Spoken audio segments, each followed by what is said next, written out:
کبھی ایسا ہوا ہے کہ آپ کے ٹین ایجر نے غصے میں آ کے آپ کی آنکھوں میں دیکھ کر کہا ہو مجھے آپ سے نفرت ہے؟ اگر ہاں تو یقیناً اس لمحے آپ کا دل ٹوٹ گیا ہوگا۔ شاید آپ نے سوچا ہوگا کیا میری ساری محبت، میری ساری قربانیاں، میری ساری محنت کا یہی صلہ ہے؟ ایسے الفاظ سن کر کسی بھی ماں باپ کے لیے خود پر قابو رکھنا آسان نہیں ہوتا۔ دل دکھتا ہے، غصہ آتا ہے اور فوراً جواب دینے کو دل چاہتا ہے، لیکن ذرا ایک لمحے کے لیے رک کر سوچئے، کیا واقعی آپ کا بچہ آپ سے نفرت کرتا ہے، یا وہ اپنے اندر کے درد، الجھن، دباؤ اور بے بسی کو الفاظ نہیں دے پا رہا؟ اگر آپ نے اس ایک لمحے میں غلط رد عمل دے دیا تو برسوں میں بنا ہوا اعتماد کمزور پڑ سکتا ہے، لیکن اگر آپ نے صحیح انداز اپنایا تو یہی لمحہ آپ کے رشتے کو پہلے سے بھی زیادہ مضبوط بنا سکتا ہے۔ ماہر نفسیات ڈاکٹر ڈینیل سیگل کے مطابق ٹین ایجر کا دماغ ابھی مکمل طور پر نشو و نما پا رہا ہوتا ہے، خاص طور پر وہ حصہ جو جذبات پر قابو پاتا ہے۔ اس لیے شدید غصے کے لمحوں میں وہ ایسے الفاظ بول دیتے ہیں جن کا حقیقی مطلب وہ نہیں ہوتا۔ اس لیے والدین کا پرسکون رہنا بچے کے دماغ کو دوبارہ متوازن ہونے میں مدد دیتا ہے۔ آج کی اس ویڈیو میں ہم جانیں گے کہ ان 3 الفاظ کے پیچھے چھپی اصل حقیقت کیا ہے اور ایک سمجھدار والدین ایسے موقع پر کیا کرتے ہیں۔ السلام علیکم ورحمۃ اللہ وبرکاتہ مائی ڈیئر ویورز، میں ہوں نصرت جبیں اور آپ دیکھ رہے ہیں پیرنٹنگ ود نصرت جبیں۔ اگر آپ چاہتے ہیں کہ آپ کا بچے کے ساتھ رشتہ محبت، اعتماد اور احترام پر قائم رہے اور آپ بچوں کی نفسیات، مثبت تربیت اور جدید پیرنٹنگ کے ایسے عملی طریقے سیکھنا چاہتے ہیں جو واقعی زندگی میں کام آئیں، تو ابھی اس چینل کو سبسکرائب کریں اور ساتھ ہی بیل آئیکن ضرور دبا دیں تاکہ ہر نئی ویڈیو سب سے پہلے آپ تک پہنچے۔ آئیے مل کر ایسی نسل تیار کریں جو صرف کامیاب ہی نہیں بلکہ جذباتی طور پر مضبوط، پر اعتماد اور خوشحال بھی ہو۔ اب ہم جانیں گے کہ ان 3 الفاظ کے پیچھے چھپی اصل حقیقت کیا ہے اور سمجھدار والدین ایسے موقع پر کیا کرتے ہیں۔ اس مسئلے کے حل کے لیے میں اپنی گفتگو کو 3 مرحلوں میں تقسیم کروں گی۔ تو پہلا مرحلہ یہ ہے کہ آپ رک جائیں۔ خاموشی آپ کی سب سے بڑی طاقت ہے۔ جب آپ کا ٹین ایجر غصے میں آ کر کہتا ہے مجھے آپ سے نفرت ہے، تو سب سے پہلا کام جواب دینا نہیں بلکہ رک جانا ہے۔ صرف 5 سیکنڈ کی خاموشی کئی بار ایک بڑے جھگڑے کو ختم کر سکتی ہے۔ اس لمحے آپ کے دل کو بھی چوٹ لگتی ہے، غصہ بھی آتا ہے اور دل چاہتا ہے کہ فوراً کہیں یہ تم نے کیا بدتمیزی کی، یا میں نے تمہارے لیے کیا کچھ نہیں کیا۔ لیکن یاد رکھیں، جب 2 غصے ایک دوسرے کے آمنے سامنے آتے ہیں تو مسئلہ حل نہیں ہوتا بلکہ مزید بگڑ جاتا ہے۔ ماہرین نفسیات بتاتے ہیں کہ شدید غصے کے وقت ہمارے دماغ کا جذباتی حصہ زیادہ متحرک ہو جاتا ہے، جبکہ سوچنے اور صحیح فیصلہ کرنے والا حصہ عارضی طور پر کمزور پڑ جاتا ہے۔ اسی لیے اس وقت ہونے والی گفتگو اکثر نقصان پہنچاتی ہے۔ اگر آپ صرف ایک گہرا سانس لیں، اپنے لہجے کو نرم رکھیں اور چند لمحوں کے لیے خاموش رہیں، تو آپ اپنے بچے کو بھی غیر محسوس طریقے سے پرسکون ہونے کا موقع دیتے ہیں۔ یاد رکھیے، خاموشی کمزوری نہیں بلکہ پختگی کی علامت ہے۔ آپ کا سکون بچے کو یہ پیغام دیتا ہے کہ گھر میں کوئی ایسا شخص موجود ہے جو جذبات کے طوفان میں بھی سمجھداری سے کام لے سکتا ہے۔ یہی وہ لمحہ ہے جب آپ اپنے بچے کو الفاظ سے نہیں بلکہ اپنے رویے سے جذبات پر قابو پانا سکھا رہے ہوتے ہیں۔ سیکنڈ سٹیپ یا دوسرا مرحلہ، الفاظ نہیں جذبات کو سنیں۔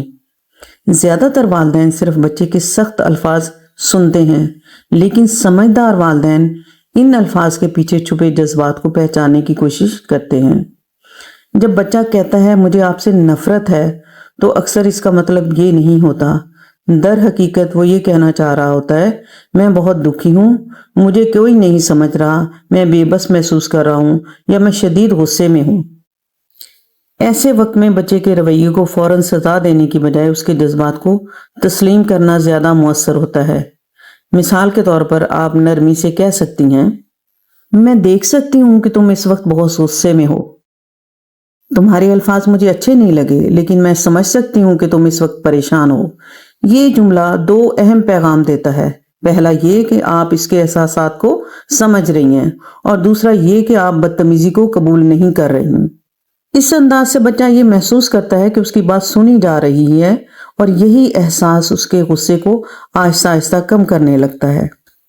یاد رکھیں، جذبات کی تصدیق کرنے کا مطلب ہرگز یہ نہیں کہ آپ غلط رویے کو درست قرار دے رہے ہیں۔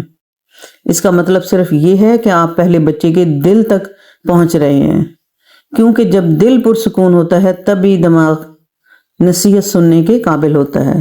تھرڈ سٹیپ یعنی تیسرا مرحلہ، تھوڑی دیر کا فاصلہ رشتے کو بچا لیتا ہے۔ اگر آپ کا ٹین ایجر ابھی بھی غصے میں ہے، آواز بلند کر رہا ہے یا مسلسل سخت الفاظ استعمال کر رہا ہے، تو بحث جاری رکھنے کے بجائے کچھ دیر کے لیے گفتگو روک دینا زیادہ دانشمندانہ فیصلہ ہے۔ اس کا مطلب یہ نہیں آپ مسئلے سے بھاگ رہی ہیں، بلکہ آپ صحیح وقت کا انتظار کر رہی ہیں۔ آپ محبت اور اعتماد کے ساتھ کہہ سکتی ہیں، میں تمہاری بات ضرور سننا چاہتی ہوں، لیکن اس لہجے میں نہیں۔ میں دوسرے کمرے میں جا رہی ہوں، جب تم سکون سے بات کرنے کے لیے تیار ہو جاؤ گے ہم بیٹھ کر پوری بات کریں گے۔ یہ جملہ بچے کو دو اہم سبق سے دیتا ہے۔ پہلا، ہر انسان کے لیے احترام ضروری ہے۔ دوسرا، اختلاف ہونے کے باوجود رشتہ ختم نہیں ہوتا۔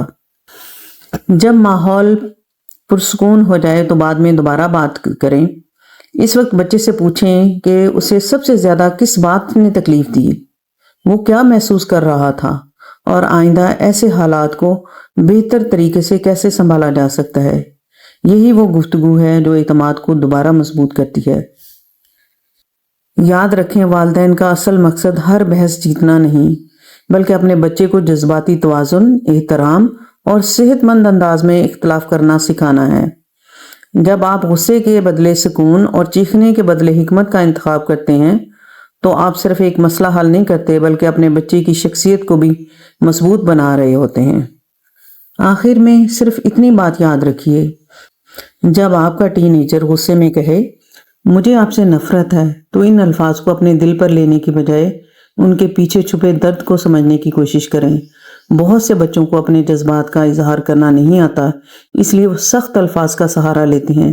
ایسے لمحوں میں آپ کا سکون، آپ کا صبر اور آپ کی سمجھداری ہی وہ طاقت ہے جو آپ کے بچے کو جذباتی طور پر محفوظ محسوس کراتی ہے۔ کامل والدین بننے کی ضرورت نہیں، صرف ایسے والدین بننے کی کوشش کریں جن کے پاس بچہ ہر حال میں واپس آ سکے۔ اور اگر آج کی ویڈیو نے آپ کو ایک بھی نئی بات سکھائی ہو تو اسے ضرور لائک کریں، اپنے دوستوں اور دوسرے والدین کے ساتھ شیئر کریں، اور پیرنٹنگ ود نصرت جبیں کو سبسکرائب کرنا نہ بھولیں تاکہ بچوں کی تربیت، ٹین ایجر نفسیات اور مثبت پیرنٹنگ سے متعلق مزید مستند اور عملی رہنمائی آپ تک مسلسل پہنچتی رہے۔ مجھے کامنٹس میں ضرور بتائیں کہ اگر آپ کا بچہ کبھی غصے میں ایسی بات کہہ بیٹھا ہو تو آپ نے اس صورتحال کو کیسے سنبھالا۔ آپ کی رائے کسی دوسرے والدین کے لیے بھی امید اور رہنمائی بن سکتی ہے۔ اگلی ویڈیو میں پھر ملاقات ہوتی ہے، بہت ساری محبتوں کے ساتھ۔ اللہ حافظ۔